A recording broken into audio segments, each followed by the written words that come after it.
Bonjour et soyez les bienvenus dans ce podcast que j'ai intitulé « Quelques messages secrets liés à la naissance de Jésus de Nazareth ». Intéressons-nous tout d'abord au contexte. En fait, il y avait à l'origine, au IIIe siècle, une fête, un culte de Mithra, un culte du soleil, qui prenait beaucoup d'importance, qui évoquait la lumière et se mêlait donc aux anciennes fêtes du solstice d'hiver. Et les chrétiens ont jugé nécessaire de combattre cela par l'institution de la fête de Noël qu'ils ont donc fixée le 25 décembre. C'était le moyen d'affirmer que le Christ était le soleil levant qui nous a visités d'en haut, le soleil de justice qui porte la santé dans ses rayons, la vraie lumière qui éclaire tout homme en venant dans le monde. Les chrétiens ne pouvaient pas dire tout cela ouvertement à cause de l'obligation de rendre un culte à l'empereur. Il faut savoir en effet qu'on attribuait à l'empereur une naissance extraordinaire, une naissance divine, qu'il était l'égal des dieux, et on devait en conséquence lui rendre un culte, ce qui était impensable et impossible pour un juif pieux, puisque il lui était dit dans les commandements « Tu n'auras pas d'autre Dieu devant ma face ». Et en plus de ça, c'était en fait une manière d'obliger et de réduire toutes les autres divinités en servitude. Et donc, les chrétiens ont dû trouver le moyen d'annoncer leur message d'une autre façon. Ils l'ont dit de manière cachée pour éviter des persécutions inutiles. Mais les rédacteurs de l'histoire de la naissance de Jésus ont aussi voulu identifier Jésus de Nazareth, le crucifié et ressuscité, avec le Messie de la tradition juive. Les Juifs croient que le Messie accomplira les prophéties messianiques d'Isaïe et d'Ézéchiel notamment, et selon Isaïe, le Messie sera un descendant du roi David. En passant par le roi Salomon, il est supposé ramener les Juifs en terre sainte, reconstruire le temple, régner comme un roi et un grand prêtre et apporter une ère de paix et de compréhension où la connaissance de Dieu remplira le monde, conduisant les nations à reconnaître les torts qu'elles ont faits à Israël. Ézéchiel déclarait que le Messie délivrera les Juifs. Il est annoncé par l'étoile qui est le symbole du roi David et du Messie. Notons qu'enfin, les évangiles n'évoquent pas la présence du bœuf et l'âne, mais la tradition s'est imposée très vite. Ainsi, sur un sarcophage du IVe siècle à Saint-Maximin, dans le Var, il est représenté une nativité avec les deux animaux, et ceux-ci sont mentionnés par les évangiles apocryphes, donc les évangiles qui n'ont pas été reconnus, tels le pseudo-Matthieu du VIe siècle. L'ânon, par sa petitesse, sa lenteur et sa fragilité, était peut-être le signe de l'humilité du Christ. Le passage renvoie d'ailleurs au prophète Zacharie qui annonçait « Voici que ton roi s'avance vers toi, il est juste et victorieux, humble, monté sur un ânon tout jeune ».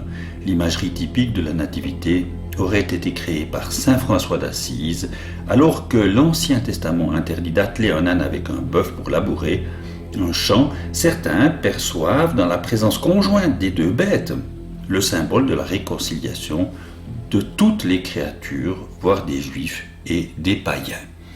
Mais entrons maintenant un peu plus avant dans les différents éléments, les différentes briques qui constituent le récit de la naissance de Jésus. Marie est fiancée à Joseph, et voici que l'ange Gabriel lui annonce qu'elle aura un fils qui sera roi pour toujours et devra l'appeler Jésus. Yeshua, en hébreu, cela voulait dire l'Éternel et le salut, premier message caché. En cette figure de Jésus de Nazareth, l'Éternel est le salut. Deuxième motif, l'empereur César Auguste veut compter tous les habitants de la terre. Marie et Joseph doivent donc se rendre à Bethléem. L'empereur règne sur l'humanité, sur les humains, il se croit comme un dieu, mais Dieu utilise ce recensement à son profit pour amener son héros dans la ville où il était annoncé qu'il allait venir un sauveur. Troisième élément, Marie était à la fin de sa grossesse. Dans la ville, il n'y avait pas de place pour eux. Et ils ont donc dû se replier dans une étable. Le roi sera démuni. Le roi sera l'équivalent du plus pauvre des plus pauvres. Marie doit accoucher dans une étable, dans une grotte. Et elle emmaillote l'enfant et le met dans une mangeoire. Nouveau indice de pauvreté, mais nouvel indice aussi d'isolement, n'est-ce pas? Le peuple élu n'a pas pu et n'est pas venu reconnaître son sauveur. Un ange apparaît à de pauvres bergers, il leur annonce qu'un sauveur leur est né, il est la gloire et la paix de Dieu, et il les envoie pour le saluer. Les bergers étaient les petites gens de l'époque. On était berger quand on ne pouvait rien faire d'autre de sa vie. C'étaient les plus humbles parmi les humbles. Les bergers se rendent donc en ville pour adorer l'enfant et disent partout ce qu'ils ont vu et entendu. Des mages venus d'Orient arrivent à Jérusalem. Ils cherchent l'enfant, mais à nouveau, personne ne sait où il est né. Le peuple élu ne l'attend pas et ne l'espère peut-être plus. Le roi Hérode apprend leur venue, il interroge les Écritures et selon la prophétie, un chef devait naître à Bethléem. Alors Hérode donne ce renseignement aux mages en les invitant à revenir le voir en retour. Les mages partent précédés par une étoile, justement symbole de David et du Messie, qu'ils avaient vu en Orient. Arrivés devant l'étable, les mages se prosternent et offrent à l'enfant des cadeaux précieux, des cadeaux qui font de lui un roi et un grand prêtre, à savoir l'or, l'encens et la myrrhe. Les mages sont avertis en songe de ne pas retourner auprès du roi Hérode. Un ange révèle à Joseph que le roi Hérode veut faire mourir l'enfant. Il lui ordonne de fuir en Égypte et d'y rester jusqu'à nouvel ordre. C'est le retour de Moïse en Égypte, oui. Un exil contraire. La famille de Jésus se réfugie en Égypte et puis, à la mort du roi Hérode, Joseph et sa famille retournent à Nazareth. Parmi les messages secrets, citons ceci. Comme les empereurs ou les grands philosophes dont on disait qu'ils étaient nés mystérieusement, Jésus naît d'une vierge, il est donc leur égal, et plus encore puisqu'il sera roi pour toujours. À la différence des rois, Jésus naît dans la pauvreté. Il est d'abord et toujours le roi des humbles, des pauvres, des bergers, qui seront les premiers à le reconnaître. Il n'est pas l'ami des riches ou des puissants. Autre message, le peuple d'Israël n'a pas reconnu son roi, ce sont les étrangers, les mages qui l'ont fait à sa place, et ils deviendront le nouveau peuple de Dieu. Autre message, la représentation de l'âne et du bœuf dans la crèche de Bethléem est inspirée du prophète Isaïe qui reproche au peuple d'Israël de ne pas connaître son Dieu alors que l'âne et le bœuf connaissent leur maître. Le bœuf connaît son propriétaire et l'âne la crèche de son maître. Israël ne connaît pas mon peuple et ne comprend pas, dira le prophète Ésaïe. La crèche annonce la croix. Après la venue des mages, avec la joie, vient la détresse, le massacre des enfants innocents, qui rappelle celui de Jésus et celui des chrétiens morts sous les persécutions. Les messages secrets étaient destinés à contourner la censure romaine et elle nous présente Jésus comme la nouvelle arche vivante, la nouvelle alliance faite de pureté de cœur et d'attention. Dans l'une de ses conférences, Nassim Haramein dira « Le Nouveau Testament parle de l'arche vivante, la pureté du cœur, la pureté d'attention qu'on doit avoir pour être avec l'arche. Et de fait, c'est quand deux sont réunis que nous tenons de nouveaux niveaux de civilisation, que nous arriverons au stade suivant de civilisation. Quand la technologie extérieure correspond avec nos connaissances intérieures et que les connaissances intérieures correspondent avec la technologie extérieure, tout n'est pas qu'intérieur comme le pense la majorité des spiritualités et tout n'est pas qu'extérieur comme le pensent beaucoup de physiciens, mais ce sont les deux conjoints, intérieur et extérieur, c'est la rétroalimentation. Et dans cette rétroalimentation, le repentir est le don de Dieu sur le chemin de la guérison. Le repentir est aspiration à une vie plus haute, à une spiritualisation.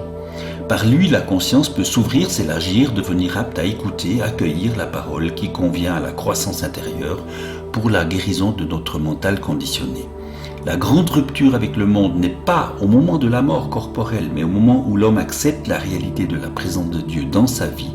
À cet instant, l'Emmanuel, qui veut dire Dieu avec nous, naît dans le cœur, unit les deux natures divines et humaines, séparées, et opère une recréation de tout l'être.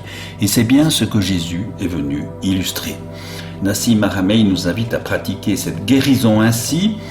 Peut-être pouvez-vous même intégrer l'univers dans cette technique en visualisant ce qui se compacte suivant un mouvement appelé vers l'immobilité dans notre cœur, quand on expire, et qui entre en expansion à nouveau quand on inspire, et puis en répétant ce cycle encore et encore, qui est une technique de respiration, une guérison peut advenir, une guérison est nécessaire. Nassim dira aussi clairement, vous pouvez aussi comprendre qu'en fonction de votre chemin, de vos pensées, de vos valeurs, de vos émotions, vous attirez forcément autour de vous d'autres personnes qui sont dans le même chemin, qui ont des pensées, des valeurs, des émotions similaires.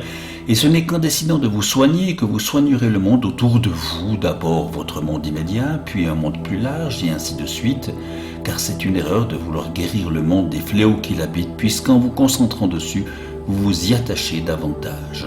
Si vous voulez vivre dans un monde libre de paix, d'amour, de joie, de bonheur, alors faites-le déjà en vous, puis dans votre entourage immédiat, et ainsi de suite. Et c'est une très bonne illustration de la vie de Jésus.